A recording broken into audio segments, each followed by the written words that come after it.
지난 7장에서 설교자 스데반이 순교를 당했습니다. 스데반을 죽이는데 앞장섰던 사울이 이 기회에 이제 교회를 잔멸하고자 기독교인의 각 집에 들어가서 남녀를 끌어다가 감옥에 집어넣었습니다. 그래서 당시 예루살렘에 모여있던 8천여 명의 성도들이 사도들만 남기고 싹 흩어져 버렸습니다. 큰일 났다, 망했다, 이런 생각이 들 것 같습니다. 그런데 흩어진 성도들이 숨죽이면서 조용히 살지 않고 가는 곳마다 복음을 전합니다. 사울은 박해로 교회를 잔멸하려고 했으나 박해를 통해서 오히려 복음이 사방으로 널리 퍼지게 하여 전도와 선교의 지경을 넓히게 되었습니다. 큰 박해는 교회의 위기처럼 보였으나 선교의 기회가 된 것입니다. 자, 5절에서 8절을 보시면 이때 그 7명의 집사 중 한 명인 빌립이 사마리아 성에 내려가서 그리스도를 전파합니다. 표적도 행합니다. 더러운 귀신들이 크게 소리를 지르며 나가고 많은 중풍병자와 못 걷는 사람들이 나으니 사마리아 성에 큰 기쁨이 있었습니다. 그런데 이처럼 경사스러운 사마리아 기독교에 큰 위협이 되는 인물이 등장합니다. 바로 마술사 시몬. 마술사 시몬은 마술로 사람을 놀라게 해서 낮은 사람부터 높은 사람까지 다 그를 따랐습니다. 말하자면 이제 손을 안 대고 물건을 막 움직인다거나 사람들이 엄청 놀라죠. 살살 비벼서 숟가락을 부러뜨리는 그 염력 같은 마술, 이런 걸 많이 했던 것 같아요. 와, 신기하다. 와, 초능력이네. 이 사람은 크다 일커는 하나님의 능력이 틀림없어.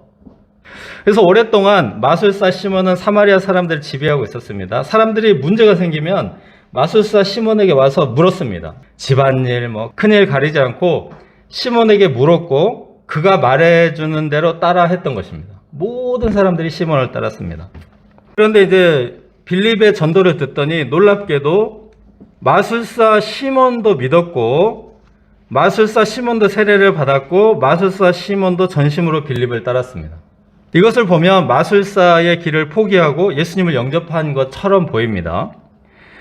그러나 14절에서 17절을 보시면 베드로와 요한이 사마리아에서 와서 성령을 받도록 안수하는 것을 본 마술사 시몬이 본색을 드러냅니다. 베드로와 요한의 사도라는 지위, 그리고 안수하여 성령을 받게 하는 능력을 돈으로 사고자 했습니다. 20절에 내 은과 내가 함께 망할지어다 라는 말을 보면은 은을 주고 사려고 했던 것 같습니다. 그러니까 은이니까 꽤 많은 돈, 이렇게 보면 될 것 같습니다. 마술사 시몬의 이런 모습은 우리가 이전에 배웠던 어떤 사람들을 떠올리게 합니다. 땅을 팔아서 얼마를 숨기고 전부를 바치는 척하면서 사도의 지위를 얻으려고 했던 아나니아와 삽비라 떠올리게 하고요. 또 가룟 유다도 떠오르게 합니다.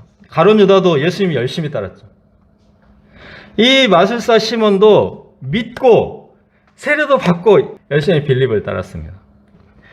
마술사 시몬은 가룟 유다 더하기 아나니아와 삽비라가 혼합된 훨씬 위험한 인물입니다. 그의 위험성을 알아본 베드로가 맹렬한 책망과 혹독한 저주를 이제 쏟아붓습니다. 베드로는 조금도 너그럽게 대하지 않습니다. 내가 하나님의 선물을 돈 주고 살 줄로 생각하였으니 내 은과 내가 함께 망할지어다. 하나님의 선물을 돈 주고 구매하는 것, 이것을 성직 매매라고 하는데 영어로는 오늘 시몬의 이름을 따서 사이머니라는 단어가 있습니다. 원래 교회 안에서 영적인 권위를 가지려면 신앙 훈련을 받아야 합니다. 오랫동안 훈련, 말씀 훈련, 기도 훈련, 각종 섬기는 훈련 등을 여러 해 동안 받고 그 성장과 성숙을 사람들에게 인정을 받아야 합니다. 그런데 이제 마술사 시몬은 이런 모든 과정을 생략해버리고 은 몇 덩이로 단숨에 얻으려고 한 것입니다. 이게 성직 매매입니다.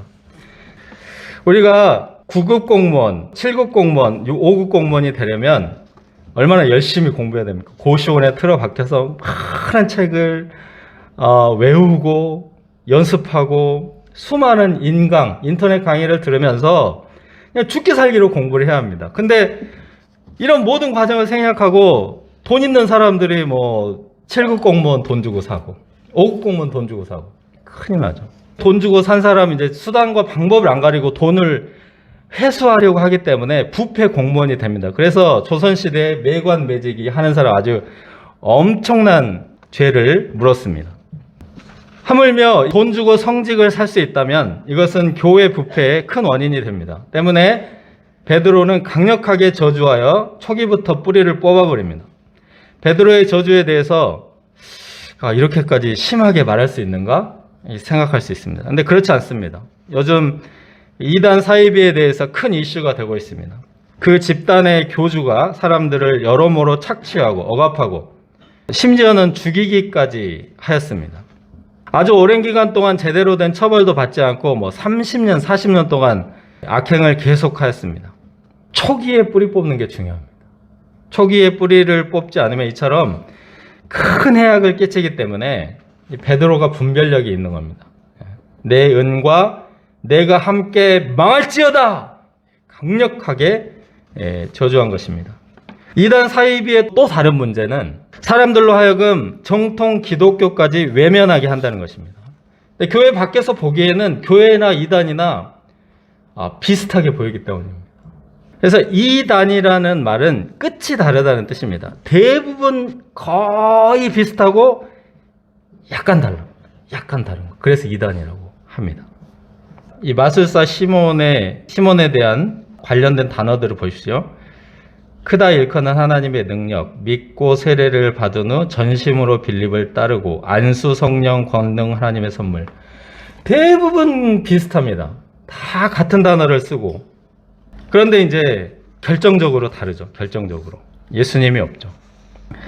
거의 비슷하고 약간 다르기 때문에 사람들은 이단의 폐해 이렇게 얘기하면 아예 그냥 기독교도 경계하는 겁니다.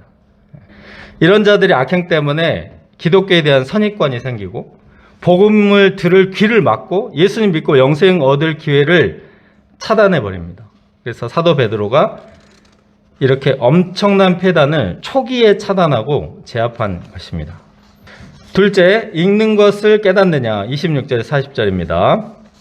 자, 이제 전도자 빌립은 사마리아 성에 복음을 전한 후에 돌아다니면서 전도한 경로거든요. 아소도, 루따, 요빠 여러 도시들로 이제 쭉 돌아다녔는데 하여튼 종횡무진 돌아다니면서 복음을 전합니다. 그래서 빌립의 별명이 전도자입니다. 그런데 이제 이 전도하던 중에 가사로 내려가는 광야길에서 아주 특별한 전도 이야기가 전해지고 있습니다. 26절에서 28절을 보시면 빌립은 성령님의 지시에 따라서 가사로 내려가는 광야길로 향했습니다. 가보니까 에디오피아 간닥의 여왕의 모든 국고를 맡은 네시가 예배하러 예루살렘에 왔다가 수레를 타고 돌아가는 길이었습니다. 그리고 그는 구약 성경 선지자 이사야의 글을 읽고 있었습니다. 자, 이 사람은 이제 굉장한 엘리트입니다. 이게 당시의 에디오피아, 이게 BC 4년부터 AD 12년까지가 악숨 왕국이었거든요. 지금의 이제 수단, 에리트레아, 예멘, 지부티, 에디오피아 여러 나라에 걸쳐서 이렇게 있었기 때문에 이 악숨 왕국을 악숨 제국 이렇게도 이제 부르기도 합니다. 이 나라의 2인자. 아주 엘리트이면서 권력자입니다. 그런데 이 사람이 얼마나 하나님을 경외하는지 그 에디오피아에서 예루살렘까지 예배를 드리러 온 것입니다. 돌아가는 길에 광야 비포장 도로에 덜컹덜컹 흔들리는 그 수레 위에서 성경을 읽고 있었습니다. 읽는 것을 깨닫느냐? 지도해 주는 사람이 없으니 어찌 깨달을 수 있느냐? 수레에 올라 앉으라. 그는 영적 무지함을 인정하고 빌립을 성경 선생으로 초청합니다. 자, 네시는 여기서 이 도살자에게로 가는 양, 털 깎는 자 앞에 있는 조용한 어린 양, 공정한 재판을 받지 못한 사람이 누군지 알 수가 없었습니다. 그래서 빌립은 이분이 바로 십자가의 어린 양처럼 죽으신 예수님이다 라는 사실을 가르쳐 주었습니다. 그래서 36절 39절을 보시면 네시는 은혜를 받고 지나가다가 이제 물이 딱 있으니까 보라, 물이 있으니 내가 세례를 받음에 무슨 꺼리낌이 있느냐 하고 바로 세례를 받고 기쁘게 이제 자기 나라로 돌아갔습니다.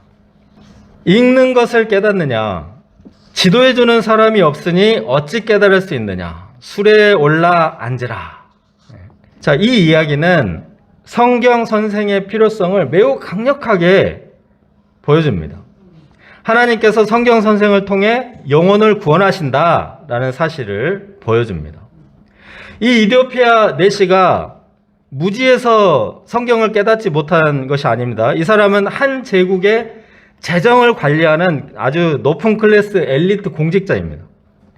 또 영적인 소원이 없어서 깨닫지 못하는 것도 아니죠. 이 아프리카 최남단 에티오피아에서 예배를 드리기 위해서 예루살렘까지 방문할 정도로 영적 소원과 관심이 차고 넘치는 사람. 이런 사람이 깨닫지도 못하고 구원받지도 못했던 것입니다. 지도해주는 사람이 없으니 어찌 깨달을 수 있느냐. 하나님은 성경 선생을 통해서 구원을 이루십니다. 하나님은 성경을 혼자 읽으며 깨닫게 하지 않으셨습니다. 반드시 성경 선생을 통해서 겸손히 배우고 가르침과 지도를 받고 깨닫게 하셨습니다. 그러므로 우리가 구원을 받으려면 누구를 만나야 합니까? 성경 선생을 만나야 합니다. 하나님의 은혜와 선물과 축복을 계속 받으려면 우리를 지도해 줄 성경 선생, 1대1 성경 선생이 필요합니다. 그래서 초대교회에는 항상 선생, 이 교사라는 직분이 있었습니다. 안디옥 교회에 교사들이 있으니, 고린도 교회에도 교사를 세웠다. 에베소 교회에도 교사로 세웠다. 이 교사라는 직분이 모든 교회에 반드시 있습니다. 바울 자신도 자기 정체성을 교사라고 말합니다. 그리고 디도서는 이제 목회자거든요. 디도가. 근데 이 사람도 교사라고 했습니다. 그러니까 영적 지도자들도 전부 교사라는 직분, 신분이 있는 겁니다. 자, 요즘은 가르침 받는 것을 싫어하는 경향이 강합니다. 조금 가르치려고 하면 꼰대라고 합니다. 그리고 사람들이 또 막 무슨 말을 하다가 내가 너무 꼰대 같은가? 이렇게 자기 검열을 해요. 요즘에 1인 가구가 늘어나는 것도 혼자 있으면 편하니까 간섭 받는 것이 싫기 때문입니다. 심지어는 기독교 신자들도 가나안 성도가 많습니다. 굉장히 빨리 늘어나고 있다고 합니다. 교회와 공동체에 소속되는 것을 싫어해서 교회에 안 나가, 예배 안 나가, 모임 안 나가. 그래서 가나안 성도입니다. 나홀로 신앙생활을 한다는 겁니다. 유튜브 보면서 예배도 드리고 유튜브에서 궁금한 신앙 지식도 얻고 인터넷에서 다 할 수 있다. 그런데 이단 사이비들이 이런 사람들 너무 좋아합니다. 너무 좋아해요. 여러분 인터넷에서 검색을 해보시면요, 이단 자료가 절반 이상입니다. 마술사 시몬 같은 사람들에게 미혹되기 딱 좋습니다. 그래서 초대교회는 교사라는 직분을 아예 만들어가지고 세웠습니다. 여러분, 예수님의 직분은 뭡니까? 예수님이 설교도 하셨고 기적도 베푸셨지만 가장 많이 하신 일은 성경을 가르치고 해석해 주시는 일, 성경 교사로서 가장 많은 시간을 보내셨습니다. 그래서 사복음서 보면은 예수님께서 가르치는 장면이 많이 나오고 제자들이 예수님을 부를 때도 랍비어, 선생님이라고 부릅니다. 우리가 예수님의 제자가 된다는 것은 성경 선생이 된다는 것을 말합니다. 기독교인이 된다는 것은 성경을 배우는 사람, 바이블 스튜던트이면서 성경을 가르치는 사람, 바이블 티처가 되는 것을 의미합니다.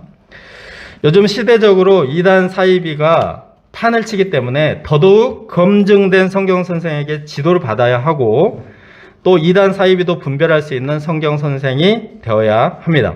우리 가운데 빌립과 같은 좋은 성경 선생을 많이 세워주셔서 많은 영혼들을 구원과 영생으로 인도할 수 있기를 기도합니다.